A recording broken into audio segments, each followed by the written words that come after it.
And Merritt Bates Thomas has changed chairs. That's right, we're over here now.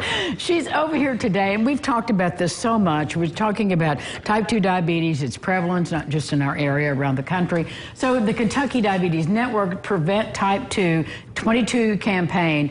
We're talking about this in Men's Health Month, which is why Ron has joined us. And obviously it's a concern of mine. I'm not really a big sweets eater, but that's not necessarily the case, is it, Merritt? No, there's certain lifestyle factors that as we age, they begin to impact the likelihood that we might develop diabetes. So it's kind of a wake-up call for us. I cannot tell you how many times I've heard that term in the past, like 5 years, as we age. And you know how happy it makes me, Merritt. You and I have talked about this, too. I said, if one more doctor starts a sentence like that with me, I know the reality. So, but it's true. You're right. You're more susceptible. And why is that? Why do we become less insulin resistant? I mean, become insulin resistant. Our bodies start to wear out. I mean, bottom line, the pancreas gets tired of producing all that insulin, and sometimes our lifestyle habits are such that we've overworked it too. So it's really challenging. I think that's what people want to know. That's kind all of right, important. fine. You know, now what do we do? So it starts with age. We've said as you age,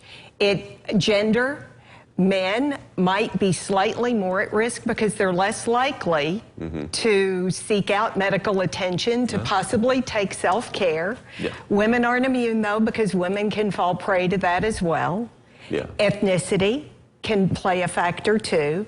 Caucasians are less likely to develop diabetes than other ethnicities. But there are plenty of them that do, and that's the concern you've got, right? I mean, is there anything that dietarily we can do to help out? I mean, other than, I guess, eating vegetables, I'm sure that's got to be the thing, Eating vegetables, eating a balanced diet. We'll be talking about that next month. And just the opportunity, the amount we eat. Not so much what we eat, but if we can focus in on portion sizes. If we can be more active in our daily lives, too. That's so important. And you know, Merritt, you've heard this. Ron, you heard it. Maybe we've both said it a time or two. I think when people who haven't been active in any way think, all right, I've got to start this exercise program, and they think they've got to join the gym and lift weights and get a trainer, what are we talking about is an activity level that's at a healthy level. It's what's sustainable for you. There you go. And I always say it starts with one step. And then just keep putting one foot after another, after another, after another.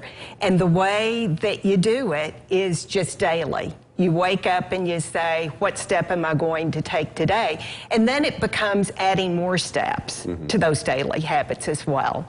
So, you know, anything that's sustainable and doable, it can start with walking around the block. And then it can be walking one of our beautiful riverfronts.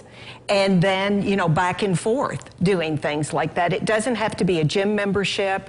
It doesn't have to be anything expensive at all. It can be things you do around your house. Resistance bands are another great way. I'm a big fan of them. So am I. Bands, yes.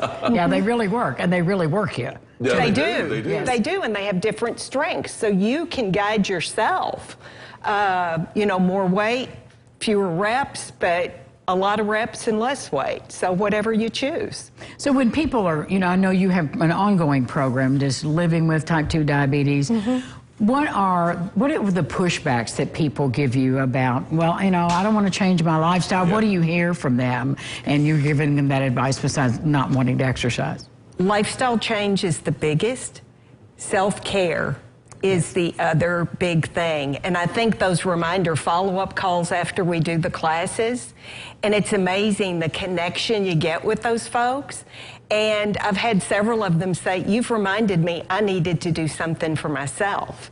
So many of us are busy caring for other people in our lives that we forget we have to take care of ourselves as well, and that isn't a selfish thing to do. It's important. It's life-giving, too. Merritt, we could talk about this forever, but you'll be back next month to talk more about it. Ron, take better care of it. Well, you know, if I get more exercise, I mean, I can drink more lavender lemonade, right? That's right. We have a sugar-free variety. Oh, Thank you. I love that lavender lemonade. Thank you, as always. Thank you. We'll be back right after this. Stay with us. Take care.